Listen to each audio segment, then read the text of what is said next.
In a quiet village nestled in a valley, Zen Teacher Tao walked past a small school. From within, he heard raised voices and the sound of a heated argument. Curious, he stopped by the doorway and saw a teacher furiously berating a young boy. "You're lazy! You procrastinate too much! I'll flog this bad habit out of you today," the teacher shouted, reaching for a cane.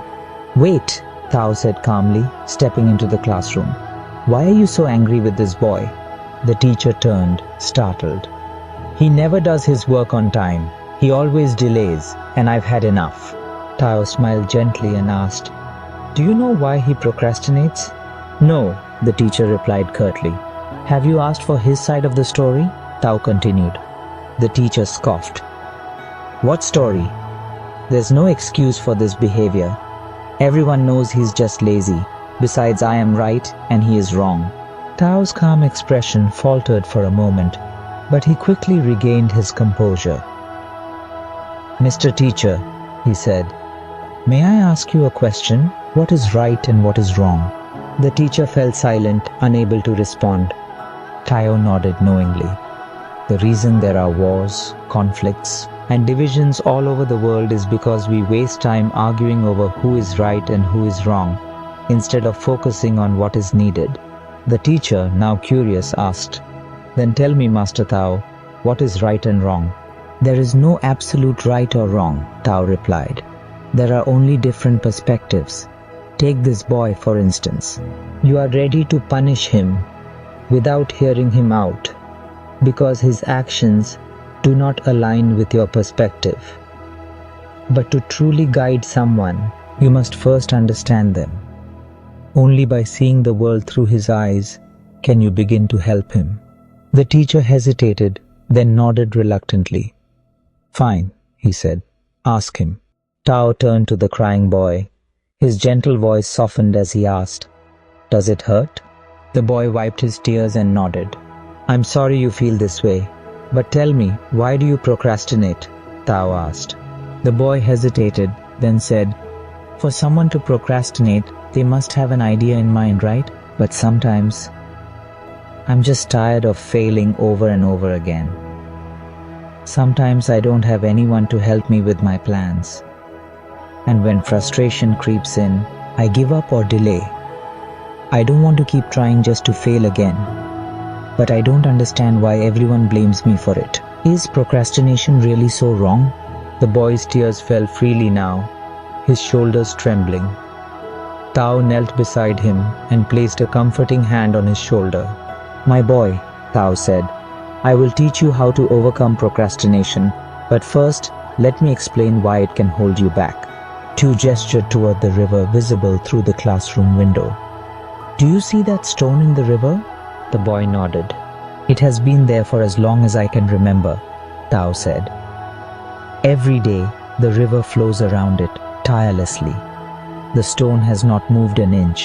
But does the river stop because of the stone?" "No," the boy replied. "The river flows past it." Tao smiled. "What would happen if the stone decided to move, even just a little?" The boy thought for a moment. "The river would carry it away."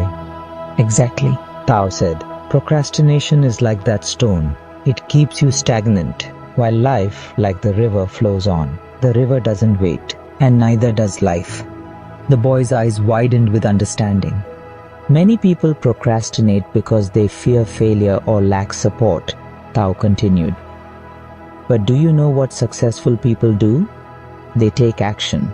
Even when the conditions aren't perfect, they face frustration, loneliness, and setbacks. Yet they move forward, bit by bit, and with each step, they grow stronger." The boy wiped his face. "But what if I fail again?" he asked. "Failure is not the enemy," Tao said gently.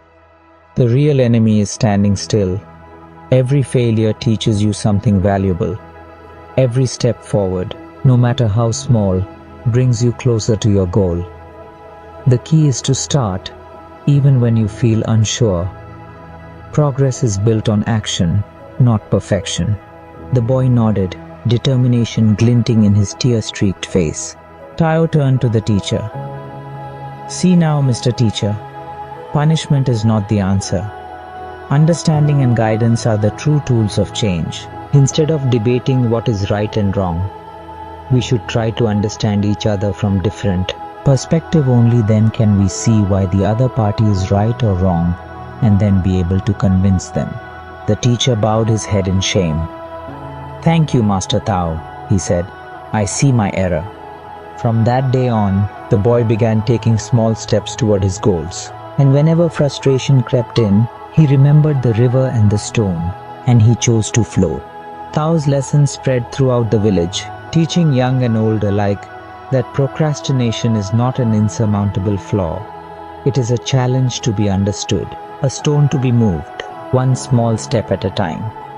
My friend, the truth is, procrastination isn't just about laziness or lack of willpower. It's often a reflection of fear, frustration, or even exhaustion. It's easy to let the weight of past failures or the fear of future mistakes anchor us like the stone in the river. But let me remind you, the river doesn't stop for obstacles. It flows around them, over them, and through them. And so can you. Procrastination doesn't define you. It's not a permanent flaw. It's a challenge, a chance to understand yourself better and grow stronger. Start small, even if it feels insignificant.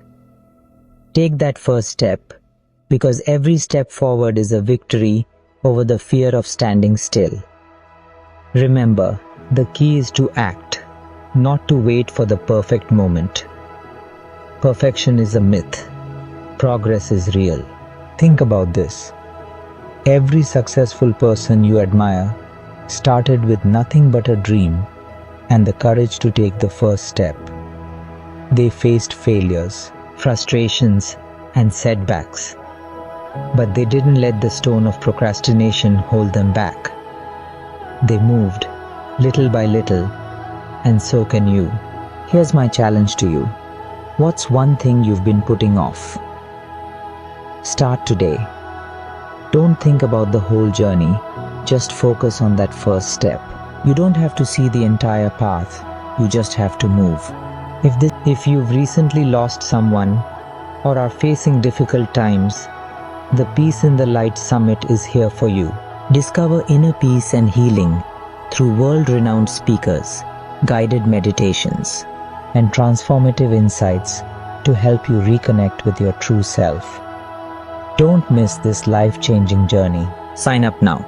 The link is in the video description and comment section. If this message resonates with you, don't let it stop here. Hit that like button so more people can discover this story and find their own inspiration. Subscribe to join our community of growth, where we learn and support each other to overcome life's obstacles. And tell me in the comments, what's one thing you'll start today? Share it with us. Let this be the moment you commit to moving forward. Your story could inspire someone else to take their first step too. Let's grow, let's learn, and let's keep flowing like the river. Thank you for being here, and I'll see you in the next story.